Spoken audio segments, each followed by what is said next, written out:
Chapter 7. Last night had ended too innocently to be my ultimate fantasy. All I had was the promise of another date and a few spine-tingling kisses. It was more than I'd had previously, but my skin felt icky, like I missed something. A frown didn't budge from my lips, and the bright sun from the window did nothing for me except wake me up. The coffee in my room helped as I checked my cotton granny panties and prayed the line wasn't that noticeable. The clock read later than I intended, so I walked out the door. No morning conversation with my mom was also perfect, as my phone was still off and I kept it that way. At the hotel, they let me sit inside until the valet had my SUV, and then bellboys packed my one bag in the back. The cloudless blue of the morning sky lifted my spirits. I poked my tongue into my cheek as I drove. Another date with John might seal the deal. A funeral should have cooled my libido, and John was the man's son. I tapped the steering wheel to the beat of the radio. As I turned my SUV into the church parking lot, bright lights from the streets blinded me. I'd passed so many video cameras that my eyes were dazed. I killed the ignition, a frown on my face. I'd never lived like this. It was still morning and the coffee hadn't kicked in. I ran my hands through my short hair and kept my head down to avoid the flashes of a mob from the gate I had just passed. I sighed. Nothing good happened at funerals. John would be in the procession later, and he'd warned me that he wouldn't spend time with me today. Not until after this was over. I made my way to the front door, though I realized I was early. The glass doors closed behind me, leaving me in a white hallway. A flutter grew in my stomach. I turned right and swore I saw a blonde woman who looked like Victoria float into an adjoining room. I blinked, knowing that was impossible. Denied sex never brought people back to life. I rubbed my eyes. The church was warm. Hopefully, when people arrived, they would blast the air conditioning. I swallowed and felt overheated as I entered the main room.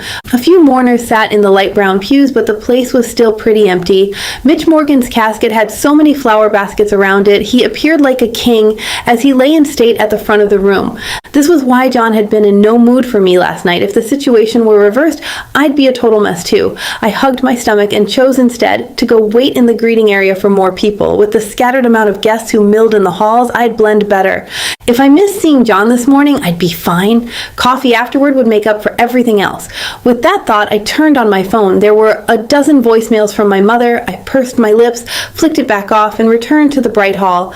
Though the sun was shining brightly, my arms had goosebumps. It felt like someone was staring at me. I turned around completely, but saw no one. Whatever it was felt familiar, not frightening.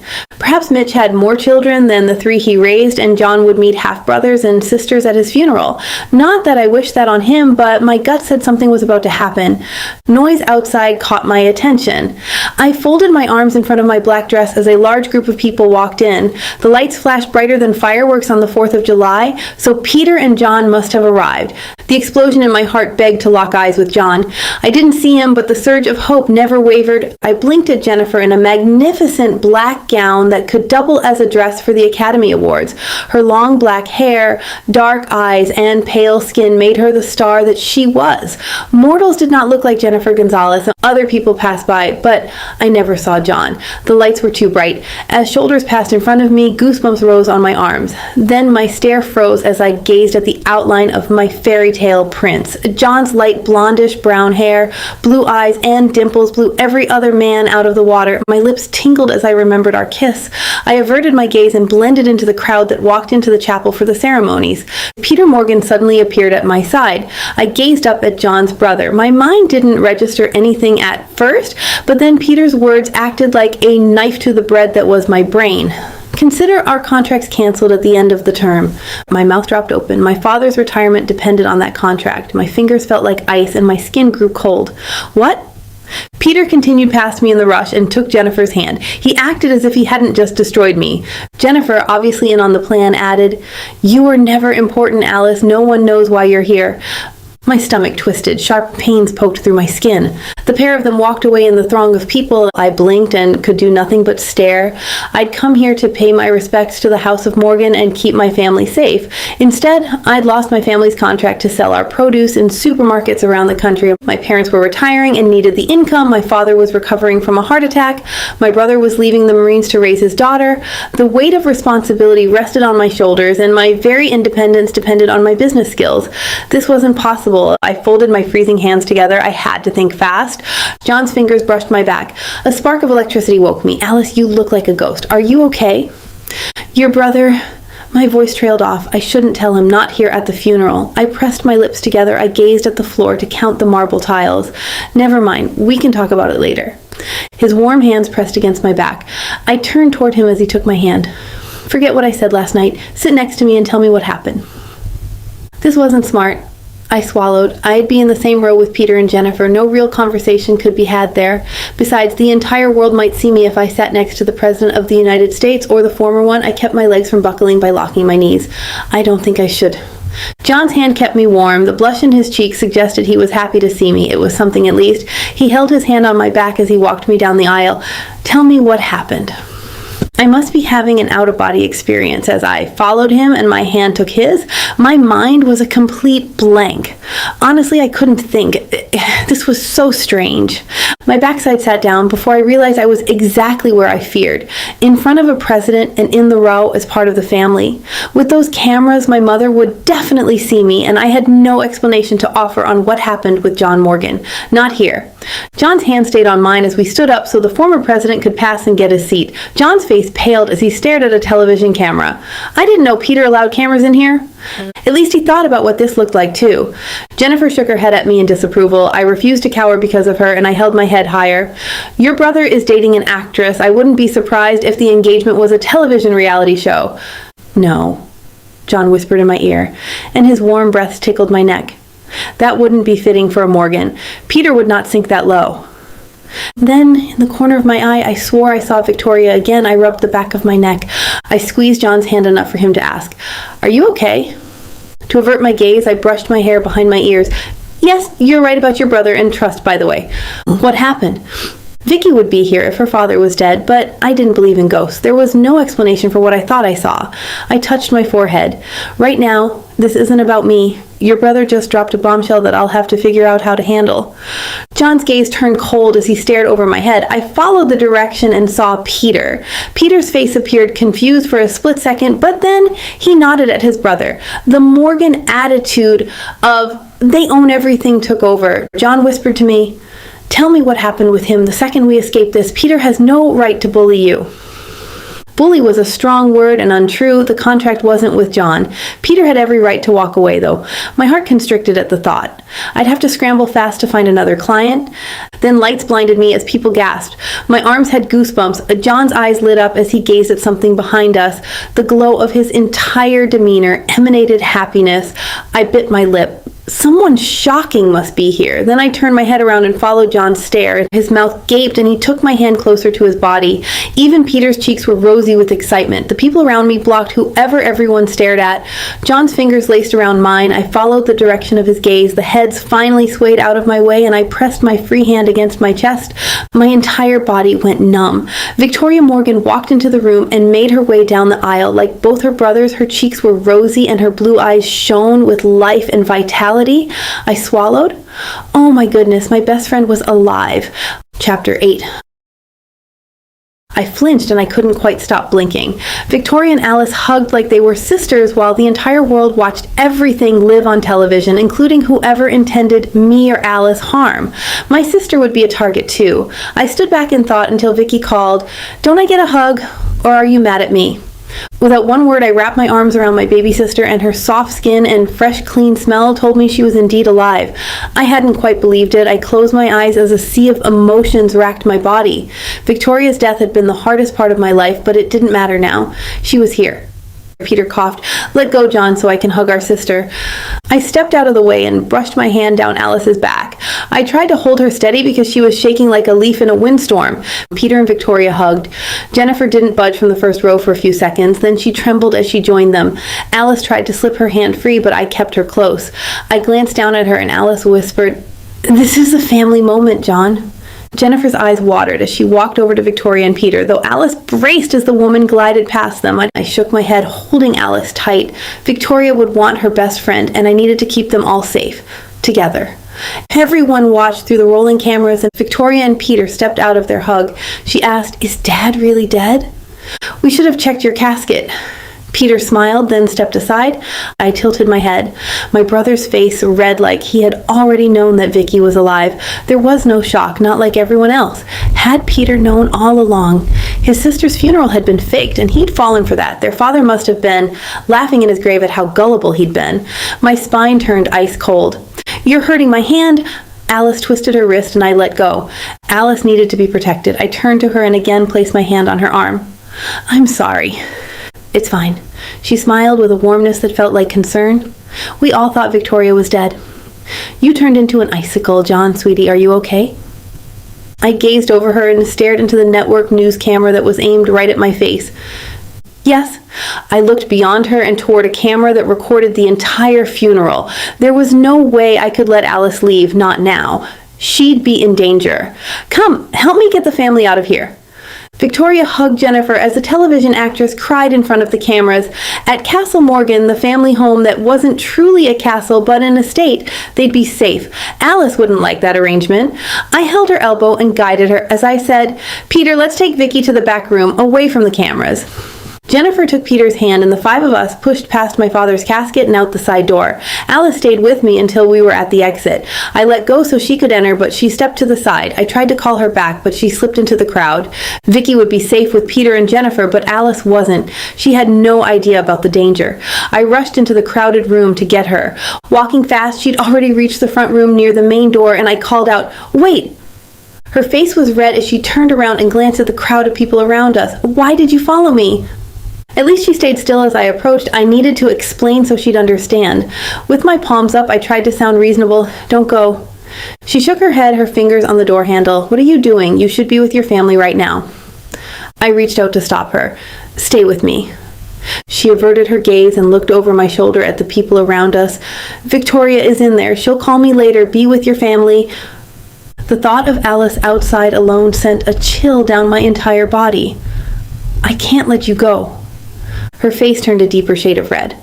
"John, our date last night was great, but it was just a fantasy. Our worlds are different." As she spoke, a red laser appeared on her face and my mouth dropped. Without a word, I grabbed her and positioned her between my chest and the wall as a bullet crashed through the glass doors right beside us. Alice screamed and then put her palm over her mouth to stop. I covered her head with my arms to block any shattered glass. Shouts sounded behind us. I patted her strawberry-scented hair as her smell helped block out the stench of gunpowder. From both sides of the church foyer, Secret Service came out of the funeral with guns drawn. Alice shook. I held her tight as I called, "Bullet came from outside." At least I hadn't given back my gun or badge yet, as my training was why I wore my weapon. One of the agents had his finger to his ear as he answered, "We have 2 presidents to protect. Our men are en route." Alice trembled at my arms and I rocked her to keep her calm. This was my fault. No one would get to her. In the security mirror near the entrance, I saw she was pale. "Can I take her to sit down?" One of the men in sunglasses said, "I need to see identification." Her lips shook. "My license is in my purse, John." No one should scare her like this. I'd have to find out who did this. I nodded but held her waist to keep her close as I opened my jacket to reveal my FBI badge. "She's with me." She was almost shot. The men with the guns pointed at us held their weapons higher and let us pass. I took her toward one of the rooms to the back and away from the funeral. Alice stayed in my arms as she followed. She stayed close until I closed a side door, then she blinked, tried to stand taller, and swallowed. "Who shot at me?" My heart constricted in my chest. I had no idea how much to reveal. I couldn't tell her that this was a threat against me. Could be anyone. She took my bicep in both of her hands. "Did you see a laser on my face? I thought I saw a red light." "Yeah, it's why I dragged you in my arms." Her blue eyes sparkled with curiosity and fear. Her cheeks grew red. "Your skills as an agent were spot on perfect." "No, that wasn't what happened. I was lucky." She shook her head, placed her palm to forehead like she recalled the feel of the red laser, and then closed her eyes. "Wow, I'll be fine. It was probably someone trying to shoot the president." She walked away from me and I reached out to keep her close. Again, the smell of strawberries played in my throat. "They almost shot you." Her face went pale as she stiffened. "That doesn't make any sense. I'm not the president. I'm no one important." My hands froze on her back as I realized I had to tell her. I gazed into her eyes, wishing I didn't have to reveal my true feelings. "Someone threatened to kill anyone I loved." Her lips parted. "What? I still don't qualify. You don't love me." I let her back away as my spine stiffened while I waited to be knocked out from a punch I had no power to stop. What I said sounded extreme, but my heart knew the truth. I promised myself that no one was going to hurt her because of me. Just now, on national television, we appeared close. She frowned. So someone thinks you love me? It shouldn't be that hard for her to believe that I had feelings. I took a deep breath and steered the conversation back to the point. We need to focus on your safety. Her arms stayed at her sides as her eyes grew wider. What about my family? Alice should think more about herself. I nodded. I'll keep a patrol at your parents' farm. She shook her head like it wasn't enough. They have to be safe. As she wasn't a fan of my family, I wouldn't mention the Morgans had their own security that rivaled any government-run organization. By staying out of sight, no one should go after her parents. I crossed my arms so I wouldn't attach myself to her. You're the primary target. They'll go to them if they can't get to you, but you have to be kept out of sight. That wasn't very reassuring. I don't know how to soften my words or lie to you. My mother pretty much hates your family. Only Alice would spend this long worrying about others and not herself. Her sweetness was more palatable than sugar. I stayed still so she wouldn't jump. Good. Whoever hears her tell that to the world won't bother with her. Right now, I want you with me until I find out who is behind the threats. If you go home, you risk putting your family in danger. It's safer if I put a patrol on the outside while you're with me. Her eyes misted like she might cry, though her pale cheeks stayed dry. She stared at me like I'd set out to hurt her. So I can't go home? I'd have to go slow with her and not push too hard too fast, but no one would get to her on my watch. I have to insist you stay with me. Her lips twitched. You don't have a place, and I'm not staying at Castle Morgan. My brother's home would have state-of-the-art security where no one would get to us, though I'd rather not bunk with Peter. I had my own version of a Morgan home that I never used, and the family service just stocked for me. I don't want to go there either. I won't be your shield from your brother. You need a better plan if I'm staying with you. The hotel? No. I rubbed my chin. Let me think. She crossed her arms too, as if this was an argument she could win. I finalized buying my condo next week. I dropped my arms to my side so I wouldn't close her off. She needed to agree to be with me. I missed the rest of what she said and blinked. She turned to leave. I said, "What?" She turned back around, shook her head, and threw her arms to her sides. Yeah, I do have a life, John. I reached out with both hands and stroked her arms until she calmed down. She gazed up at me and her blue eyes welled with tears. I lowered my head and the scent of strawberries caught in my throat. I spoke softly but firmly as I vowed not to bring up every type of criminal out there and what they might do. If you intend to keep that condo, then you stay with me. We don't know who is after us yet. She licked her lips but shook her head. This is insane. I texted the service my family used to ensure that the house was livable. With Morgan security, it would be the safest place for us. Victoria poked her head into the room I was in with Alice. I saw Peter and Jennifer in the background. Peter had his hands in his pockets, wearing a confused expression as he looked at Alice. Vicky smiled at us and opened her arms. John, Alice, come join us. I've missed you both so much. I had no words. Perhaps my family hadn't heard the shot or they were pretending again. The attack had used a silencer. My sister wasn't a ghost, but I couldn't quite believe what I was seeing either. I took Alice's hand. A spark of fire grew in my belly. No harm could come to Alice because of my stupidity today. I'd find a way to keep her safe until this was over. My gaze returned to Peter. For Victoria, we'd work together. Chapter 9. Alice's entire body shivered. My mind replayed the bullet that blasted through the door and shattered the glass above my head. John had protected me with his massive, muscular chest by shoving me against the wall. I could have died. Everything else right now was a complete blur. John's strong arm was still on my back, and his presence helped steady my fast-paced heartbeat. I rubbed my arms with both hands.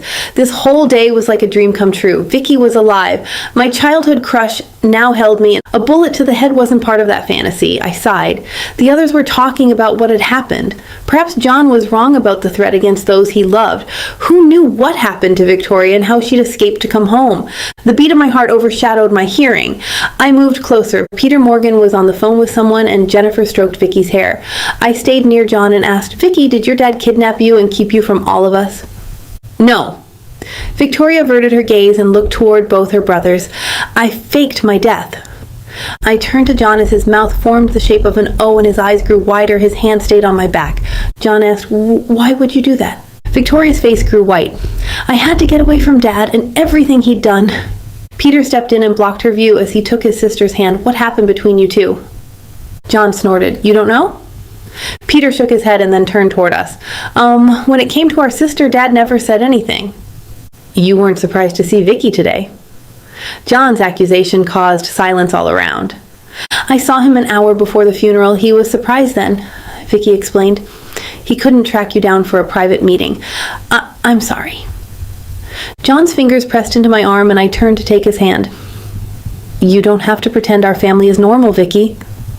Vicky rocked on her feet and hugged her waist. I stepped away, but John's fingers circled the small of my back. If he needed me right now, I'd stay. I needed his strength too, as my mind was a whirlwind and I couldn't quite feel or think. John said, Peter, in many ways you are just like him. You should have told me when we were walking in. Peter stood still. Vicky wanted to surprise you. John's palm heated. Dad would have said that too. He trained me since birth to be who I am. Peter returned his attention to Victoria. I never thought to escape as you did. Vicky's face paled until she almost matched her all-white dress, but then she licked her lips, which had the only trace of pink color. I see my brothers both decided to keep my friends as girlfriends. My face flushed. John and I are just friends. Jennifer rolled her eyes. Sure, and I'm applying to be a nun next week, Alice. We're adults now. You don't have to pretend to be an angel. I clenched my hands. Jennifer was too much. Not everyone is like you, Jenny. Jennifer's nose curled at her old nickname. I bit my lip and then realized I had nothing to be guilty for. One kiss didn't make a relationship. This whole thing was crazy. I had avoided Jennifer for years and would again once we all left this room. Victoria smiled and nodded at how John and I held hands. I approve of you two, if that means anything to either of you. I broke into a laugh. This was a ridiculous conversation. Someone was out to kill someone, me, and they spoke about dating. We were no longer teenagers. John released my hand and my body chilled. He went to the door to speak to security as I glanced at the bulge on his spine that must be his gun. My heart almost stilled as he returned to me, placed his hand on my spine and addressed his brother. Our family reunion needs to be better planned. Peter, ensure that Vicky is kept safe tonight at Castle Morgan. I'll plan our escape from here and see the rest of you tomorrow. I opened my mouth and almost asked, what about me? But clamped my lips together. My mind returned to the fact that I was at a funeral where 2 former U.S. presidents showed up, and the current one had sent his apologies. The shot had to be related to that and not some threat to John. No one was going to kill me or my family. John took my hand and dragged me out the door. My feet stumbled to keep up, but he held me close as he went to a Secret Service agent. He spoke to the man so fast that I turned toward the funeral and tuned out their conversation. Guests sat in the pews of the church talking animatedly. She's alive. It's better than a soap opera. Do you think the old man is dead, or will he wake up later today? Once again, Mitch Morgan set off a firestorm in his family at his own funeral. My mother would say he was stirring trouble from the grave. My face heated. Victoria's funeral had been with a closed casket while Mitch Morgan's waxy face beamed from his silken coffin. He had been the richest man in the world who craved power over the rest of mankind. John told the agents, my father loaned the government money to pay the national debt. This threat is either against the presidents, me, or my family. I'm heading to a safe house with this woman. Cover us until we make it out of the parking lot. Woman? I said as he turned me on my heel and we headed back where someone had almost killed me. He opened the door and didn't bat an eye. My heart raced. The Secret Service cleared the parking lot to get the presidents out. I'll have your car brought somewhere safe later, but we're heading to my car. John kept my hand in a tight lock, and I shivered as I ran to stay beside him. Don't call me woman, my name is Alice. He stopped at a brand new black Mercedes-Benz with tinted windows. My white SUV on the other end of the lot was dusty from the road, but right now it seemed like a shrine toward home. John opened the passenger door and waved for me to get in. Alice, I didn't mean to offend you. My shoulders curved inward. Part of me wanted to run toward my SUV and take off for the family farm. The other part didn't think that was a good idea. My body shook. I don't feel safe outside right now. He placed his hand on my shoulder and I jerked back at the touch. Then I took a breath and relaxed. John said, I'll protect you, but we can't camp out at the church. Noise behind us caused me to spin on my heel and stare at the Secret Service taking one of the presidents to a limo. I rubbed my arms and turned back to John's strong profile. His 5 o'clock shadow somehow soothed me. Where are we going? He tilted his jaw in the air. I can't tell you. I wasn't a child, and that was not a good answer at all. I shook my head. Why not? John leaned closer, in case someone is listening. What? He opened the door. We're outside, open targets. Alice, please get in. I stared into his blue eyes. Then I slowly nodded and ducked into the passenger seat of his car. John, okay, I'm going to trust you. He locked my door and then swung around the car and joined me. He found his sunglasses and then sped out of the parking lot. I massaged my forehead. Your brother canceled his contract with my family. What? This was a topic I'd have discussed with him over coffee. The original plan sounded like a dream. Peter spoke to me before we all went in. He canceled the contract. It was why I was upset earlier when you came over to me. I have no idea how my parents can retire without that. I have to get to work. The engine purred and I paused. He kept his gaze on the road and clutched the wheel. We have more important things to discuss. No, I wouldn't think about myself or the bullet that almost lodged itself in my brain. I played with my gold pendant. My parents are my priority. I'll speak to Peter for you. If Peter Morgan changed his mind, then I could breathe easier, but it wasn't wise to hope. There had to be another production company that would buy our oranges up north. The cash crop was a commodity many people around the country craved. If he doesn't change his mind, then I have to go shopping for a new shipper. That's going to be my priority. His hand crossed the seat and squeezed my arm. It's not as important as your life. John Morgan was bringing up things out of my comfort zone. My body tensed as I wrapped my head around what I could handle. I don't have a life if I don't find a new contract. Alice, you have your priorities backwards. I stared out the window. Today was something out of a movie. The funeral, my best friend returned from the dead. Someone almost shooting me, my lost business contract, while my body buzzed with awareness of John, and it was altogether too much to handle. John wasn't being reasonable right now, and my muscles were so tight that I couldn't breathe. Let's not talk anymore for a while. I'm not in the mood. Today has been insane. Chapter 10.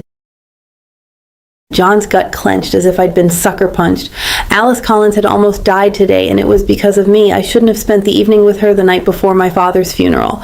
Alice stared out the window and refused to look at me. Mitch Morgan ruined everything, and even from his grave, he'd ensure that his children did as they were told. My mind flashed back to my father's opinion of Alice he'd shared one night to Vicky at the dinner table. Alice isn't good enough for you. Dad, she's my friend and nice to me. No one is nice to me. People shouldn't be nice to you. People should fear you in the house of Morgan. I had stayed quiet, but the message was always the same. Fear was the weapon of choice for the Morgans. Unlike my sister, I snuck out of the house and did what I wanted. My father never knew how I played high school and college football, as it didn't bring anything substantial to his business. It had been better to simply not bother him, as I was the spare son. It had been easy to disappear. Peter and Victoria had had it different. Where are you taking me? Alice turned toward me. My heartbeat quickened as I stared into her pretty eyes that now seemed almost green and not her usual deep blue. I tugged my ear and turned south. I own a house in Pinecrest. Her gaze narrowed. I thought you didn't have any property here. My dad bought it for me. Must be nice. My shoulders tensed. I never wanted it. Houses in rich areas are tough to give up as a present. The harshness in her tone disappeared, and she reached over and caressed my arm. I'm sorry, it's been a long day. What did you want? I turned off Biscayne and down a side street. From my father, absolutely nothing. Then why are we going to the house? I made another turn. Soon enough, I'd have her at my place. It's safe. The House of Morgan has better security than the Secret Service, and neither of us wanted to go to Castle Morgan. True. She crossed her arms. Now that your dad is dead, you'll take your place in the House of Morgan and everything will go back to normal. Fast. I don't have my own place here yet, or a final decision on my career. My body still burned. I licked my lips to cool down. I don't know anything other than you need to be safe. She shook her brown hair, and a piece of shattered glass glinted from the strands. I reached behind her ear and removed it as she said, "Don't pin your inheritance on saving my life." I clutched the wheel and drove into the driveway with huge trees that blocked the view of the black gate that I clicked open. You know way too much, Alice. She gazed at the modern home where I parked the car, and the garage is to the right, and her eyes widened. I followed her gaze toward the Spanish-style open-air courtyard. Then she unlocked her own door. I paid attention. I clicked the garage open and drove the last few feet so no one would see my car from the street. Behind me, the garage door closed and the lights came on automatically. I turned off the engine. I should have paid more attention a long time ago. She crossed her arms beneath her breasts. Why don't you just take me to the farm? We'll know if anyone steps foot on our dirt. The garage was fully closed now. I unlocked my door and stepped out. Alice, you know I can't. She unbuckled her seatbelt and then jumped to follow me. I don't know anything. I walked toward her even though it was the wrong side of the house. She took a step back. Her eyes were so big. I opened my hands, palms showing, and nodded. I was in the FBI and investigated bad people. Her gaze narrowed again. I'd have to remember Alice was really sharp. Was? Are you or are you not? With her, I was honest and not holding back. I am making new plans for my life. There's no point staying in the FBI. except for the threat on your life. She moved nearer to me, and even though the garage still had the car engine smell, my nostrils picked up her strawberry scent. The house of Morgan, tempting you back. I gestured toward the house, but she stayed still. John straightened his back. I left Miami because of Victoria. Her voice softened. She's alive. I nodded, and I don't know what I'm supposed to do anymore. She came closer. My world went from gray and lifeless to full color. Her brown hair had a shine to it, and her pert lips tempted me. She clearly wasn't affected because she acted angry. Live. It's what we're all supposed to do. We find a way in the world to give back to our community and shine as the individuals we truly are on the inside. She was like a big human puzzle. I tilted my head to try to figure her out. What if I turn out like my father? Impossible. But if I planned on making the money to prove my father wrong, I'd need someone next to me to remind me. A smile spread across my face. No one ever said that with so much conviction. I almost believed her. Why? 'Cause you care too deeply. My heart did a double beat in that second. Most people think I'm cold. She shook her head. That's because you went into the law where there is black or white, no room for color. Alice was the most fascinating woman I'd ever met. She must spend her evenings thinking up witty answers, and if so, I hoped she carried the pen in her purse. Will you come inside now? I opened the door and said a silent prayer that she approved of the mansion I had keys for but never saw. From the living areas, we could see Key Biscayne and the clear blue bay of Miami. I flipped on the lights and she followed me into my house. Okay, but John, I can't stay long. I have no idea how I'm going to explain this to my mother. We weren't in high school anymore. I spun on my heel. We're adults, Alice. She sighed and ignored the house. Her stare was on my face, and my entire body lit up from her interest. I moved home to take care of my father after his heart attack. Now, Mom and Dad are moving to the beach. Besides, until I'm married and with children of my own, then there's no excuse with her. I'd marry her tomorrow if it meant she'd never disappear, but now wasn't the time to say that. Instead, I tugged on my ear and went into the kitchen. I'd get wine and help her unwind. I wish I had your mom. She rubbed her arms and walked into the living room. The ocean was dark now as evening fell, but tomorrow with the sunshine, life would be good. Alice's smile kept my every attention. She was beautiful in her black dress with the sweetheart neckline that modestly hid her curves. Chapter 11. This mansion with the view of the bay made my body tremble. I hadn't been in a home this austere since I picked up Victoria from her father's house to go to school. Modern art gave splashes of color on the walls, but the entire space was sterile and lifeless. I rubbed my arms. I couldn't live without warmth for long.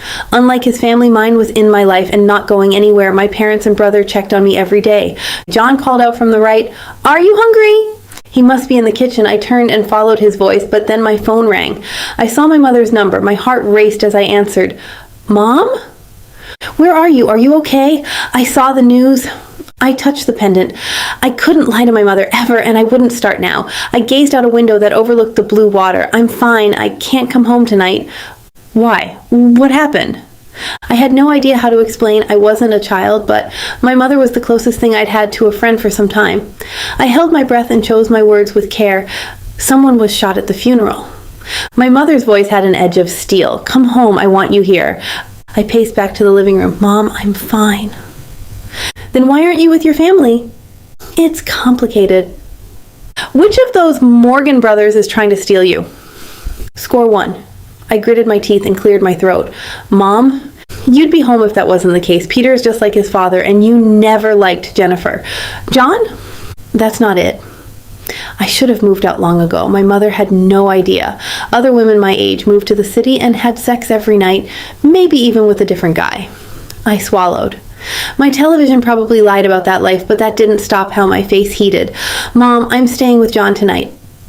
The disgust in her voice was palpable. Where? I'm coming to get you. This wasn't happening. I went back to pacing. I can take care of myself, Mom. Victoria's alive. Don't divert this conversation. I envisioned my mother with her arms crossed and blowing smoke like a dragon. It's true. Vicky is alive.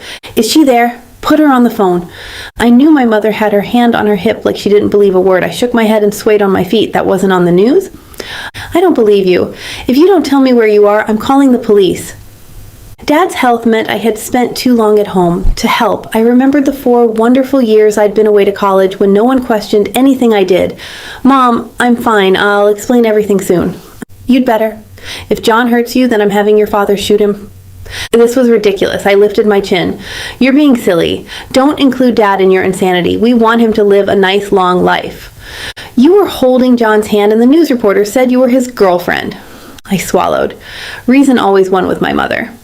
Stop. You know better. The last time I saw any of them was at Vicky's funeral. Right now, what I do doesn't concern you. Yes, it does. I'm your mother. This conversation was too much.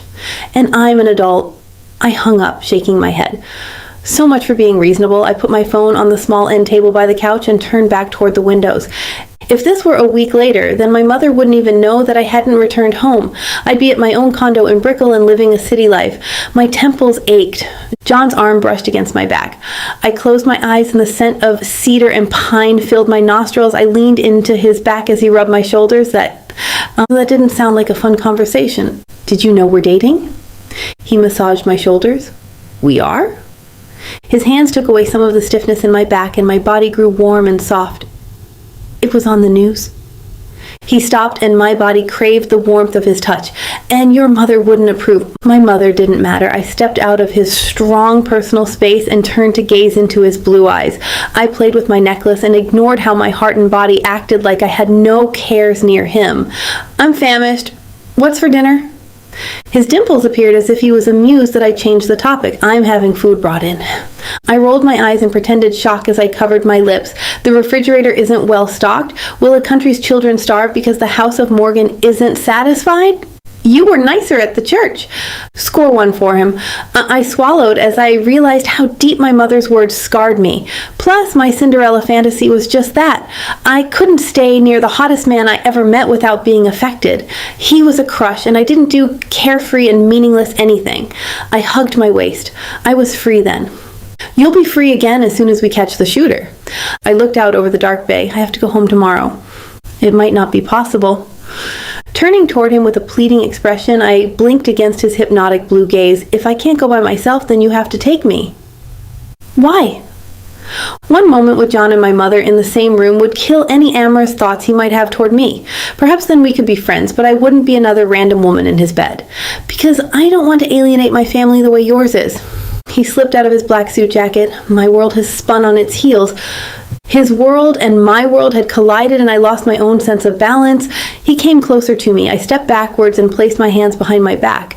Did you join the FBI to punish your father? He unbuttoned the bottom of his shirt near his wrists. You asked too many questions, but yeah, I wanted to arrest Mitch. I smiled and waited to see his dimples in return. When I saw those cute indentations, I nodded. Tell my mom about your job if you have to take me home tomorrow. I should stay with him indefinitely and not tell my mother anything. He loosened his black tie. Alice, we're not really together. Why am I explaining anything to your mother? My mother was my friend, and by next week I would be free of parental interference like most 20-somethings. Besides, my mother only became prickly when the Morgan name was mentioned. She was usually cool as a cucumber. Because if you intend to keep me here, we have to tell her why, and if she knows that you are an FBI agent, that will ease her mind. I don't want her worried someone might shoot me because of you. He undid the top button of his shirt. Then I'll tell her we're getting married. The House of Morgan and my family would never blend. My face heated. My mother might pass out cold. Don't you dare! My mom has old-fashioned ideas on forever. His eyebrow quirked and his dimples grew wider. Why not? I tried to untangle my legs to prove I wasn't stuck permanently in one spot. This made me sway. Marriage isn't something you should joke about. He crossed his arms and stared at me. Do you have a boyfriend? I shrugged and mimicked his body language. What if I did? Then I'd have to prove he's the wrong choice. My jaw dropped. John Morgan could have any girl he'd ever desire, and last night he turned me down. I'd not repeat that scene. My eyebrows quirked. And you're the right one? He rubbed his temples like he was confused. Don't spin this conversation. You're bringing up marriage and my love life. My arms flew outward away from me as I anchored my feet into the ground. And I'm not. You frustrate me. I'd rather kiss you. I slipped out of my high heels as I gripped the edge of the table. I can't. Not until I can center myself without swaying like the wind can push me around. You confuse me. He let out his own breath. That makes two of us. I needed space and a bucket of ice to cool my heated body down. John, where is my bedroom? I should go. He gestured toward a long hall. I don't know. I never lived here. Pick whatever you want. I turned and started down the massive mansion hall that might rival the Hall of Mirrors in Versailles. Again, this house was a showpiece and not a home. The coldness returned. I rubbed my arms and let my body cool. Which one is yours so I don't take that one? He shrugged. I've never slept here, so I don't have one. I refused to turn around and stare at him. Instead, I took one step forward and glanced at myself in the mirror. My cheeks were rosy. He saw how I reacted, and I carried my heels by 2 fingers, my soles cool against the marble floor. I turned my head to the side and called out, I need 20 minutes to close my eyes and lose my headache. Dinner will be here when you're hungry, Alice. I opened the second door and slipped into a bedroom. I closed the door behind me and rested my head on the wood. I'd never survived staying here for more than one night. My crush on John Morgan needed to fizzle out as fast as it sparked back. I hadn't thought about him since he left for college years ago, and now I was out of control. The offer of that kiss had my lips tingling with desire. I wouldn't kiss him again, but my body ached to do so much more.